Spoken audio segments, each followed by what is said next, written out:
Dad ने 50 लाख तक डाल दिए थे उस टाइम पे। मेरे पास सिर्फ 2 लाख बचे थे, उससे मैंने एक पायलट बनाया।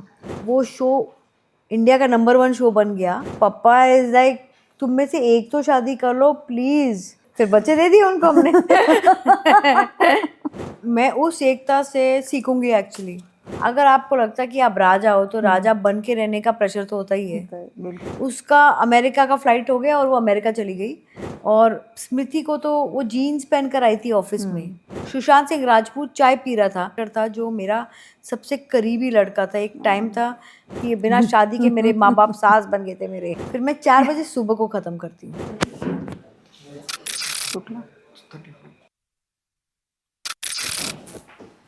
अब वो पता है ये मेरा पहला पॉडकास्ट है।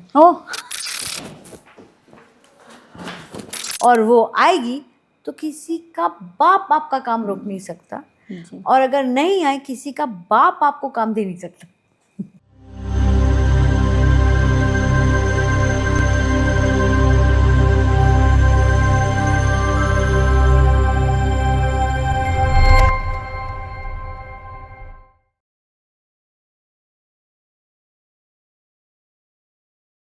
तो आइए आज हम स्वागत करते हैं non unknown bye Usha Kakade इस मंच पे एकता कपूर जी का। बहुत बहुत स्वागत है आपका। नमस्ते Usha ji, so nice to be here. Yeah Ekta जी, मुझे आपसे पूछना था कि 19 इयर्स के जब एज थी आपकी तो आपने इस फिल्म इंडस्ट्री में पैर रखा जी। तो आपके लिए तो बिल्कुल ये नया था इंडस्ट्री जी। आपके फादर थे वो तो बिल्कुल बट आपको इस इंडस्ट्री में जब आपने एंटर किया तो आपको कोई डर कुछ ऐसा लगा? तो मैं एक्चुअली पहली बार आपके प्लेटफॉर्म में बताऊंगी कैसे ये जर्नी मेरी शुरू हुई जी। तो मैं 17 साल की थी जब मेरे डैड ने मेरे को आके मुझे ये बात बोली कि देखो अगर तुम, बिकॉज मैं बहुत ज़्यादा बाहर जाती थी, दोस्तों के साथ घूमना, कॉलेज बंक करना, और उन्होंने बोला देखो मैं एक बात मैं कह रहा हूँ, तुम कुछ काम करो, आइदर कॉलेज जाओ या कुछ काम करो या फिर मैं तुम्हारी शादी कर दूंगा। मुझे इतना डर लग गया उस बात से कि मैंने एक बहुत ही फेमस एड प्रोडक्शन हाउस है फार प्रोडक्शंस, उसमें मैंने जॉब ले ली। तो अब और पहले दिन के जॉब में पता है कौन मेरे साथ था? फरहान अख्तर। उसी ने उस दिन वहीं जॉब ली थी। हम दोनों ने पहले दिन का जॉब शुरू किया, उसको काम अच्छा नहीं लगा, वो निकल गया। मैंने बोला मैं तो यहाँ काम करूँगी भाई, मुझे अब काम करना पड़ेगा बिकॉज वरना मेरे डैड ने मेरे सर पे एक तलवार टांग के रख दी है। तो मैंने शुरू कर लिया। उसी वक्त एक बहुत बड़ा बिजनेसमैन था, वो मेरे डैड के पास ऑफर लेके आया कि मैं कंपनी ओन करता हूँ डॉल्फिन टेलीफिल्म्स, आप कंटेंट बना लो उसके लिए, शोज, टीवी सीरियल्स का टाइम शुरू ही होने वाला था। तो मेरे डैड ने बोला ठीक है मैं बनाता हूँ। तो मैंने पापा को पूछा ये टीवी भी होता क्या है? इसे टीवी अभी तुम देखती नहीं हो, बट बहुत लोग इंडिया में अभी देखेंगे। मैं दूरदर्शन कभी कभी देख लेते थे बट हम इतना नहीं देखते थे, और अभी तक केबल आया नहीं था, केबल शुरू ही हुआ था या फिर होने वाला था।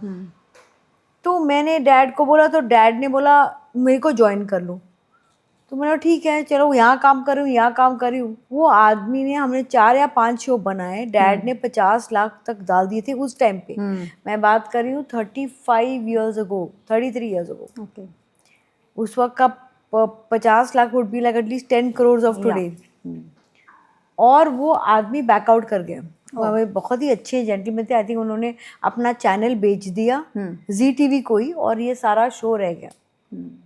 सो मेरे डैड के जो पैसे थे वो अटक गए, और उन जाते जाते उस आदमी ने ऐसी बात कर ली कि तुमने अपनी बेटी से बनवा दिया।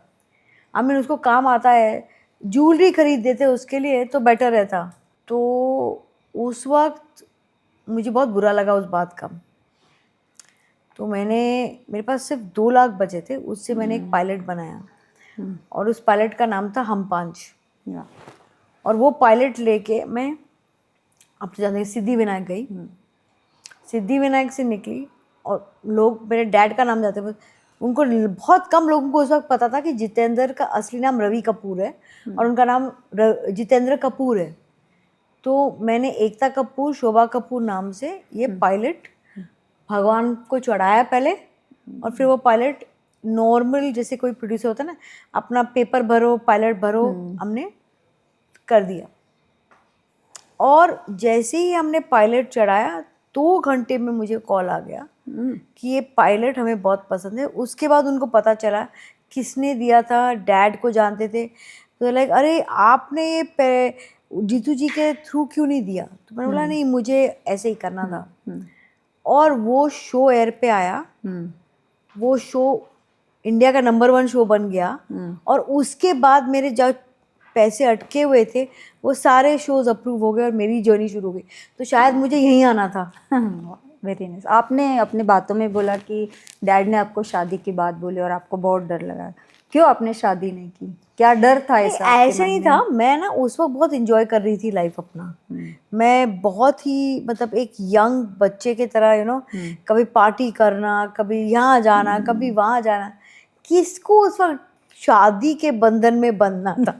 और इवन तो मैंने इतने सारे सीरियल शादी पे बना लिए हैं, मतलब 50 से 100, बट आई वाज लाइक यार ये सब में घुसना नहीं है, मुझे काम करना था। और बाद में जाकर मैंने बोला कि काम करते रहे, फिर मेरी शादी हुई भी नहीं।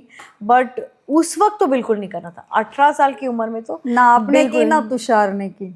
तुषार ने तो बिल्कुल, हम I think both of us were too busy working. मैंने 19 में शुरू की, उसने जाके वो एक इंडिया के टॉप बहुत कम लोग जानते हैं, he is very educated and किस्मत बोलो या क्या बोलो, I remember we even were discussing Tushar and me कि यार पापा इज लाइक तुम में से एक तो शादी कर लो प्लीज।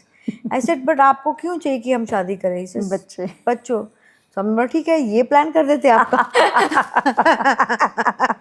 फिर बच्चे दे दिए उनको हमने। गुड। कभी आपको लगा कि ये फिल्म इंडस्ट्री आपके लिए है या? देखिए मैं एक बहुत सिंपल बात आपको कहूँगी, कोई भी इंडस्ट्री, चाहे वो फिल्म्स हो, चाहे प्रोडक्शन हो, चाहे वो इंजीनियरिंग ही क्यों ना हो, चाहे वो ट्रांसपोर्टेशन हो, प्रोडक्शन ऑफ रॉ मटेरियल्स हो, माइनिंग हो, उसमें अपने ज़िंदगी के 10 या 12 साल देने पड़ते हैं अपना मकाम हासिल करने के लिए, अपना नाम बनाने के लिए। बिल्कुल। एकता कपूर तो बहुत सारे, पहले तो आपका नाम नहीं था, बट जैसे आपने टीवी इसमें शोज में किया तब आपका नाम आई थिंक फेमस हो गया। जी। तो मेहनत तो आपने बहुत की, करनी पड़ती है, बिल्कुल किसी को भी करनी पड़ती है। मैं लोगों को यही कहती हूँ कि कोई भी जॉब, कोई भी प्रोफेशन में अपने ज़िंदगी के 10 साल एंट्री फी सोच कर दे ही दो बस। अगर आज आपको पहले सीरियल जो आपने पहले बनाई वो सीरियल आपको वापस बनानी है तो आप उसमें क्या चेंज लाना चाहोगे? मैं कुछ नहीं चेंज करूँगी। मैं उस एकता से सीखूंगी एक्चुअली, बिकॉज उसमें बिल्कुल डर नहीं था। उसमें ये डर नहीं था कि इतना नाम कमा लिया गवा देंगे, नाम था ही नहीं उस वक्त, तो क्या गवाएंगे। सो आप जितना यंग होते हो ना उतना निडर होते हो। 25 साल से आपने अपना राज्य किया है टीवी चैनल पे। मैंने क्या इसका क्या मंत्र 95 क्या में है की। उसका? इसका एक मंत्र क्या है कि आपने उस जगह पे आप 25 साल से टिके हो? हर दिन मैं अपने काम पे जाती हूँ जैसे मैं कोई न्यू कमर हूँ। अगर आप ये सोच के रखोगे कि मैंने बहुत नाम कमा लिया, 21 साल हो गए, 31 साल, 31 years इन मीडिया, बट मैं अपने आप में ये बिलीव करती हूँ कि जो इंसान अपने काम में ये सोचकर काम करे कि ये मेरा पहला दिन है, वो काम सबसे बेस्ट कर सकता है।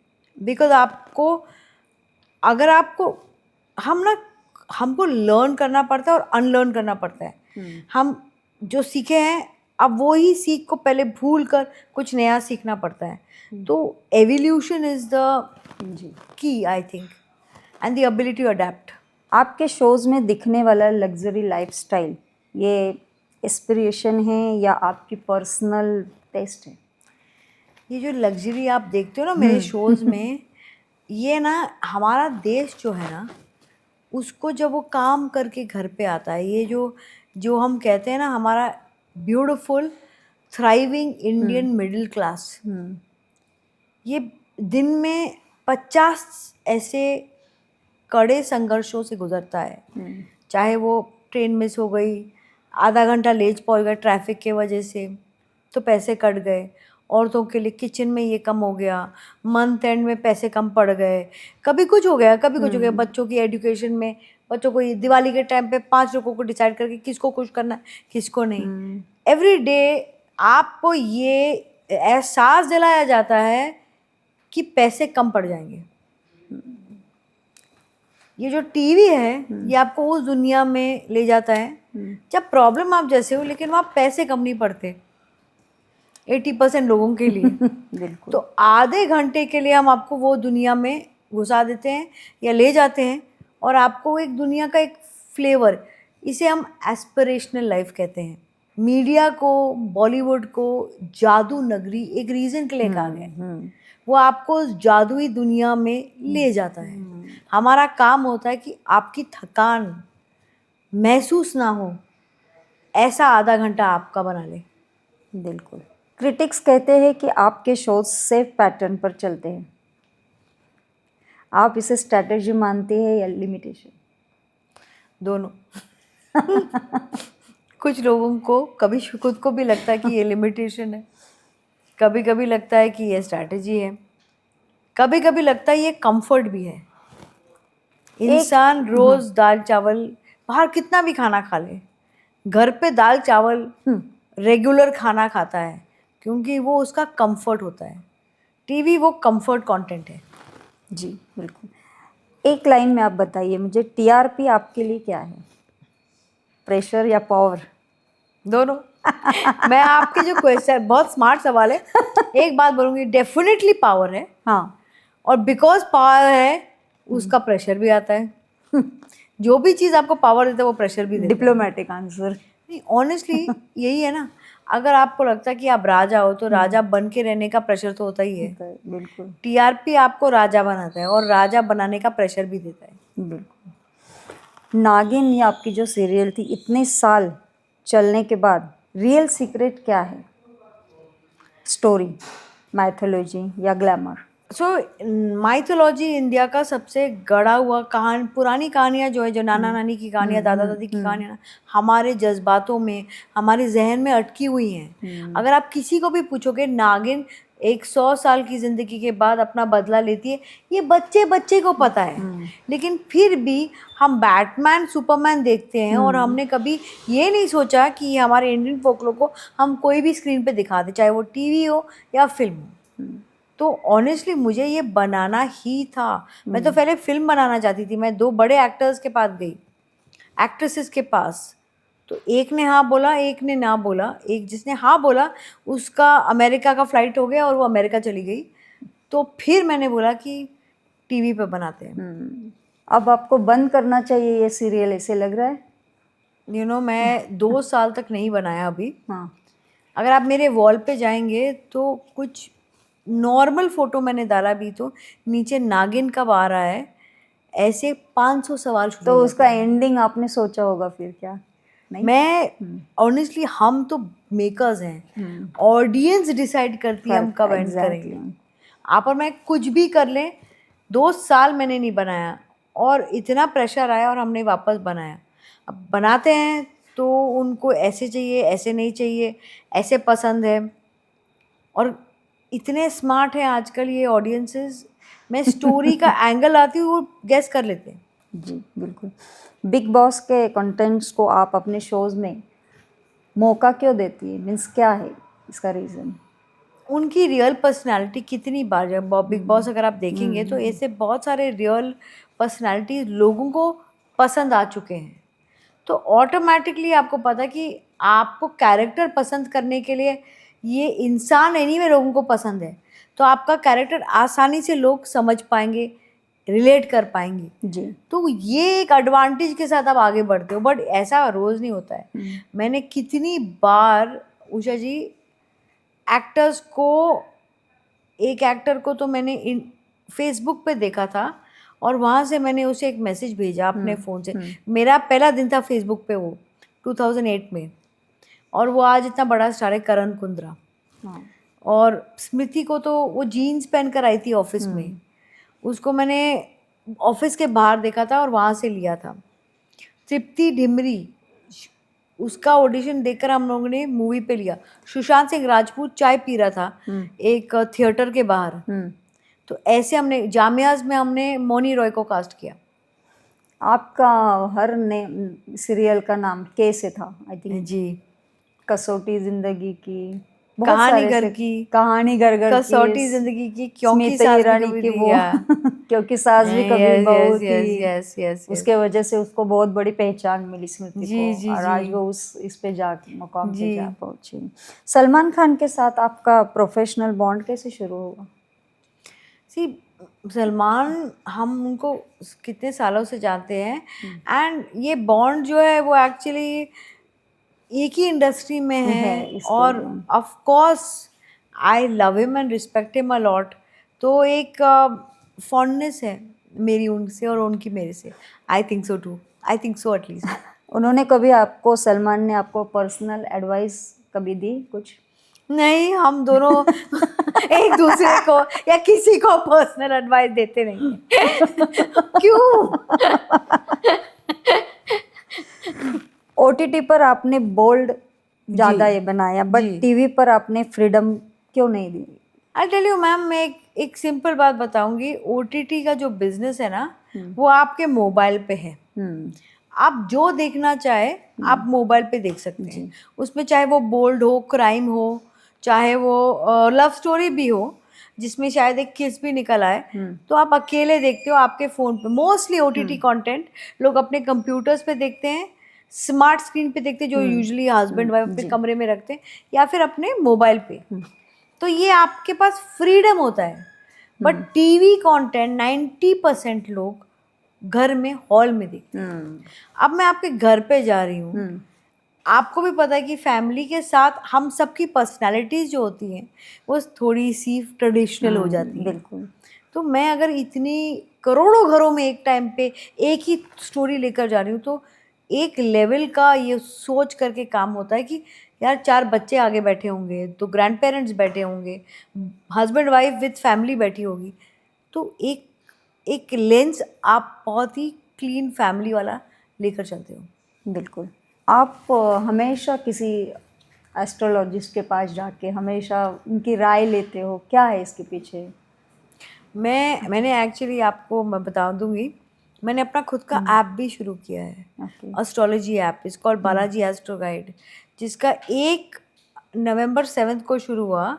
मैंने बिग बॉस पे भी प्रमोट किया एंड लाफ्टर शेफ पे। 1 महीने में उसके 1.5 मिलियन डाउनलोड्स हो गए हैं, बिकॉज एस्ट्रोलॉजी मेरा पैशन है। आई बिलीव कि एक साइंस है। मैं आपको गाड़ी में भी बता रही जी थी बिल्कुल, कुछ जैसे जी। तो मैं जब इस पे घुसी तो उस वक्त तो लोग हंसते थे, ये क्या है एस्ट्रोलॉजी। अब सडनली सबके हाथ में रिंग्स हैं, सब बिलीव करने लगे हैं। मैं अपने सारे दोस्तों की चार्ट पढ़ के मैंने उनको कितनी चीज़ें बताई हैं जो हुई, और वो शॉक हो गए कि ये तुम्हें कैसे पता था, नीलम इंक्लूडेड। जी। तो मुझे ये पैशन, पता नहीं क्यों, यंगस्टर, मैं बहुत यंग थी जब से मुझे एस्ट्रोलॉजी में बहुत एक रुचि मेरी शुरू हो गई थी। कंट्रोवर्सी आपको कमज़ोर करती है या और फियरलेस बनाती है? देखिए, मैं ना कई सुनी बातें, कंट्रोवर्सी एक ऐसी चीज़ है जो आप और मैं कहीं भी खड़े हैं, कंट्रोवर्सी तो होती रहेगी। रहती है। उसमें ना वो मुझे स्ट्रॉन्ग करेगी ना वीक करेगी। जिस दिन आपका मोबाइल बंद हुआ, कंट्रोवर्सी ख़त्म। रियल वर्ल्ड में आपके जो दोस्त हैं, रियल वर्ल्ड में जो आपकी फैमिली है, रियल वर्ल्ड में जो आपके करीबी शुभचिंतक हैं, वो आपको बिलीव कर ले, उससे ज़्यादा क्या चाहिए आपको। बिल्कुल। सबसे अनफेयर एलिगेशन कौन सा लगा जो आज भी आपको चुभता है? मुझे लगता है, मुझे एक बार एक एलिगेशन किसी ने दिया था कि मैंने एक एक्टर को बैन किया, और वो एक्चुअली वो एक्टर था जो मेरा सबसे करीबी लड़का था। एक टाइम था सुशांत की डेथ के बाद, किसी ने कहा था कि आपने सुशांत को बैन किया था। कुछ 5-6 प्रोड्यूसर्स के साथ मेरा भी नाम जोड़ा गया था। तो मुझे ऐसे लगा कि ये कैसी बात कर रहे हैं। और लकीली उसी वक्त सुशांत का एक इंटरव्यू आया जहाँ उसने कहा कि मैं सबसे ज़्यादा मेरी करियर में एकता मैम का हाथ है, हम वो कमांड करेगी, हम पहुँच जाएंगे। और ये मेरा उसका रिलेशन लास्ट डेट तक था उसका। इनफैक्ट ये कभी चेंज नहीं हुआ। चाहे वो मुझे घर से पिकअप करके बोले कि आज you have to go out with me, party करना है आज आपको, उसके घर पे मैं बैठी थी। और ये मैं किसी का ही नहीं बोला है, उसका नया घर बनाया था उसने अंकिता के साथ। मैं एक फ्रेंड थी मेरी, सृष्टि बहर, उसके साथ बाहर गई थी। उसने उसे कुछ 500 फ़ोन किए थे कि मैम को मेरे घर पे लेकर आओ। और मैं उसके घर पे गई, you will not believe it, उसने खुद खाना अपने किचन में गरम करवाया। ही सेड नहीं, आप मेरे घर पे खाओगे आज, एंड बाहर नहीं जाओगे। मैं और सृष्टि बाहर खाना खाने जा रहे थे, और he sat here holding my hand and both of us spoke this kind of bond. तो जब मैंने ये सुना मैं थोड़ा सा अपसेट भी हो गई, shock, because we were just reeling with what happened to him. And at that time, this happening was a bit of a shock. So it was the most unfair allegation and most wrong allegation I think I've ever had. Industry में आपकी entry nepotism ने help की या pressure बढ़ाया? मैंने जब I think शुरू किया, नेपोटिज्म एक्चुअली मैम एक कॉन्सेप्ट वहाँ है। नेपोटिज्म का मतलब होता है कि अगर मैं एक पोजीशन ऑफ पावर में हूँ तो मैं अपने भाई भांजे बाप बेटे को काम दूँ। अनफॉर्चुनेटली ये इंडस्ट्री जो टीवी इंडस्ट्री थी वो इतनी नई थी कि कोई किसी को काम देगा कैसे। जिस दिन शो आता है, ऑडियंस अगर देखती है तो एक चीज़ आती है जिसका नाम है टीआरपी। जी, अगर आपकी टीआरपी आती है तो आपका शो रहता है। टीवी एक ऐसा मीडियम है जो किसी के इन्फ्लुएंस पे नहीं चलता। इससे सबसे ज़्यादा न्यूकमर्स टीवी से निकले हैं, क्योंकि वहाँ ऑडियंस डिसाइड करती है आपका शो देखने लायक है या नहीं। और आपका शो अगर देखने लायक है तो टीआरपी आएगी, और वो आएगी तो किसी का बाप आपका काम रोक नहीं सकता, और अगर नहीं आए किसी का बाप आपको काम दे नहीं सकता। बिल्कुल, बहुत सर। आपके डैडी जितेंद्र जी के जी, कौन सी ऐसी बात आपने जो नहीं सुनी होगी? अगर मैंने अभी तक नहीं सुनी होगी तो मैंने नहीं सुनी होगी। शादी नहीं? हाँ, और उनकी मुझे हाँ। मैंने एक्चुअली जब मैंने डैड की, अभी ये पहली बार अगेन मैं बोल रही हूँ कि मेरे डैड और मॉम नहीं चाहते थे कि हम ऑल्ट ऐप शुरू करें। उनको लगता था कि ये मेरा जो इमेज है और मैं पद्मश्री हूँ तो बोल्ड कंटेंट वाला ऐप मुझे नहीं शुरू करना चाहिए। इस पे हमारे घर में बहुत सारे झगड़े हुए, बहुत सारे। पर मुझे लगता था कि मैंने इतना फैमिली कंटेंट किया है कि एक अलग कंटेंट भी, यूथ क्राइम बोल्ड, वो जो हर शो में चलता है, चाहे वो नेटफ्लिक्स हो या अमेजोन हो। तो हमने शुरू तो किया, बट मेरे को घर पे कोई सपोर्ट नहीं आया इस पर। मतलब इतना, मतलब कि शादी के अगर उन्होंने मुझे 4 ताने दिए तो इसके तो 100 ताने दिए। तो मेरे को सुबह सुबह को मेरे को ताने घर पे सुनने को, ये क्या है, ये बंद कर दो बंद कर दो बंद कर दो बंद कर दो। इवेंचुअली मैंने और मॉम ने रिज़ाइन किया। बट मेरे को लगता है सबसे ज़्यादा ताने जो बोलते हैं ना कि जो सास देती है बिना शादी के, मेरे माँ बाप सास बन गए थे मेरे। अभी आपको लगता है अभी तो शादी करनी चाहिए थी? बिल्कुल नहीं मैम। आई थिंक मैं स्मार्टेस्ट हूँ। बिल्कुल। आपका एक बेटा भी है, उसका नाम रवि है। मैंने अपने पिता के नाम पे रखा है। हाँ, वो संडे को पैदा हुआ था। तो आप इतने सारे बिजी शेड्यूल में उनको टाइम दे पाते हैं, कैसे करते हैं? देखिए, आई थिंक ये मदर्स गिल्ट एक रियल चीज़ है। जी, मेरा बेटा मेरी ज़िंदगी में ऐसे फिट हो गया है कि मैं काम भी करती हूँ तो वो मेरे साथ है। वो खाना खाने ऑफिस में आता है। अगेन ये बहुत कम लोगों को पता है कि हमारा कोई भी मीटिंग चल रहा हो, डिनर वो मेरे साथ करेगा। अब डिनर मेरे साथ कैसे करेगा, मैं तो घर पे हूँ नहीं, लेकिन उसका डिनर मेरे साथ ऑफिस में होता है, तो वो मेरे साथ खाता है। हमारी मीटिंग चल रही होती है, बट हमारा काम, मेरा बेटा मुझे रोज़ उसका टाइम मुझे बहुत इम्पोर्टेंट लगता है, बिकॉज मैं लेट मदर बनी। आपका क्या रूटीन क्या है? रोज सुबह कितने बजे आप उठते हो? बहुत लेट। मेरा रूटीन अगर आप कोई सुनेगा तो शॉक में आ जाएगा। मैं उठती हूँ 11 बजे, फिर मेरा 3 घंटे सुबह को फ़ोन कॉल्स और मोबाइल और कंटेंट लिखना और अपना टाइम होता है क्रिएटिविटी का, खुद का टाइम। फिर मैं 1:32 घर से निकलती हूँ। उसके साथ सुबह को जब मेरा बेटा स्कूल जाता है उसके लिए 10 मिनट उठना पड़ता है, वो मैं काउंट ही नहीं करती बिकॉज मैं वापस हो जाती हूँ। तो वो जब रेडी हो रहा होता है या स्कूल जा रहा होता है तब मैं उसको 10 मिनट वहाँ ऐसे ऐसे करके उठ के फिर वापस हो जाती हूँ। तो वो मैं प्रॉपरली तो 11 बजे उठती हूँ। 11 बजे उठने के बाद 3 घंटे ये करती हूँ, फिर मैं वर्कआउट करने जाती हूँ। अपने सन को पिकअप करूँगी, घर ड्रॉप करूँगी नानी के पास, मेरी मॉम के पास, फिर मैं वर्कआउट करने जाऊँगी। वर्कआउट करने के बाद मैं अराउंड 4 o'clock तक ऑफिस पहुँचती हूँ। आपने मुझे अभी गाड़ी में आते समय बताया कि आप 6 फिल्म आपके इसमें आ रहे, तो आपका आपने ये नहीं सुना कि मैं क्या टाइम ख़त्म करती हूँ? फिर मैं 4 बजे सुबह को ख़त्म करती हूँ। ओ 12 घंटे we are in the office then. तभी सक्सेस है आपको इतना। नहीं, मज़ा आता है। और रात को मुझे बहुत मज़ा आता है बिकॉज बहुत फ़ोन कॉल कम हो जाते हैं, क्रिएटिविटी का टाइम वो बेस्ट होता है। हाँ, तो आप क्या बोल रही थी? हाँ, नहीं तो मैं वही बोल रही थी कि मतलब आम आदमी जो सोचता है कि नहीं इनकी फिल्म इंडस्ट्री वाले लेट सोते हैं लेट उठते हैं, तो वो बराबर है। बिल्कुल सही बात है। बट जो उनको लगता है कि पूरी रात पार्टी करते हैं वो नहीं होता है। हाँ ग्रीन टी पी के काम करते हैं।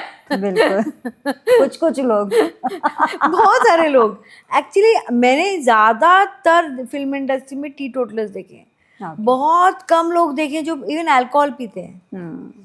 बिकॉज सबको ये है सुबह को उठना है, पफी फेस हो जाएगा, नहीं नहीं ग्रीन टी ही पी लेते हैं, जल्दी सो जाते हैं। 6 बजे के बाद कितने लोग खाना नहीं खाते हैं। आजकल तो इतने सारे इंजेक्शन ये वो फेस में इतना सारा, ओ माय गॉड कितना। आई थिंक वो करने के बाद भी आप अगर क्या बोलते हैं अल्कोहल पियोगे तो आप कोई भी सर्जरी कर लो, आपका फेस ऐसा मोटा लगेगा सुबह को। तुषार के करियर चॉइसेस से आपने एक सबसे बड़ा लेसन क्या सीखा? देखिए तुषार ना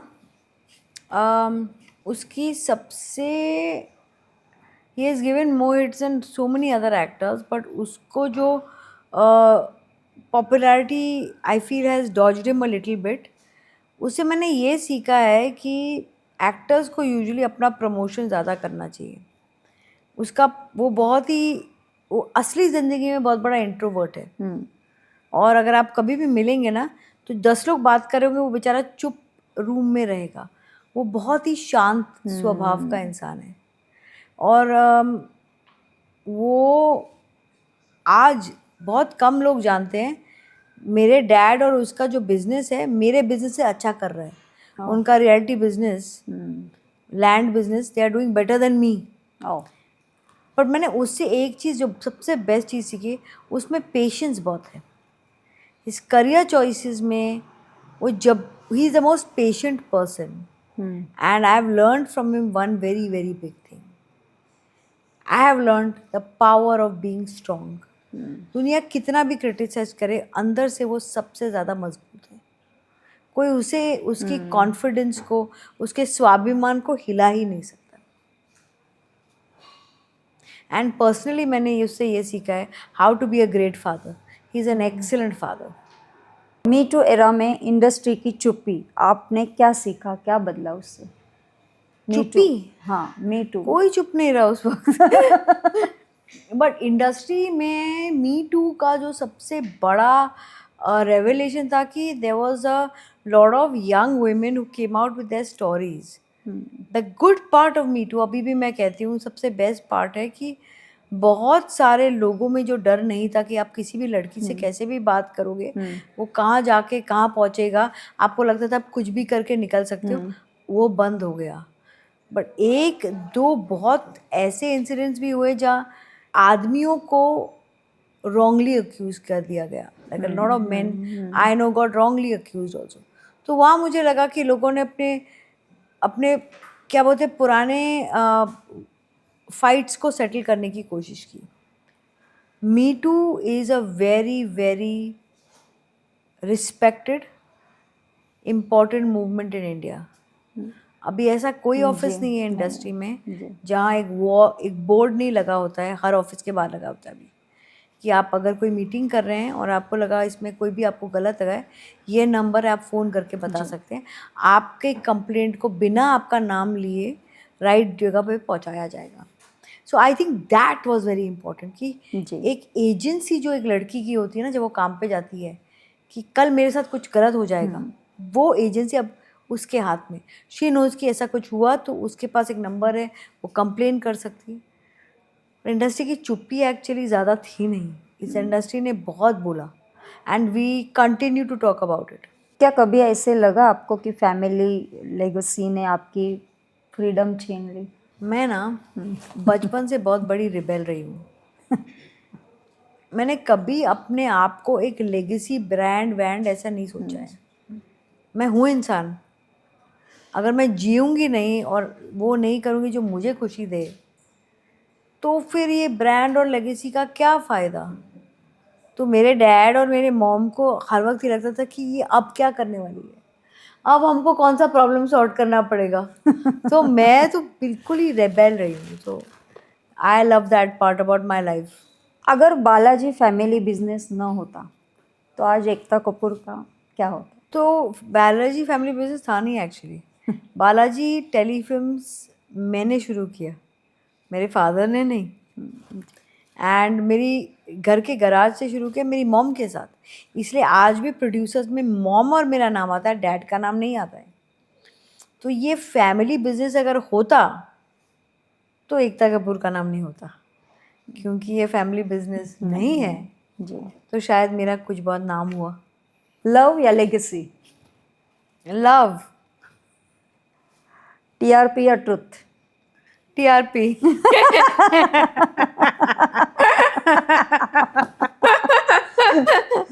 फियर ऑफ फेलियर या fear of inferior? Fear of irrelevance. Biggest fear. Ekta Kapoor work in progress या finished product? Work in progress. आज की यंग फीमेल क्रिएटर्स को एक brutal honest advice young female को. यंग फीमेल क्रिएटर्स को डोंट लिसन टू एनीवन.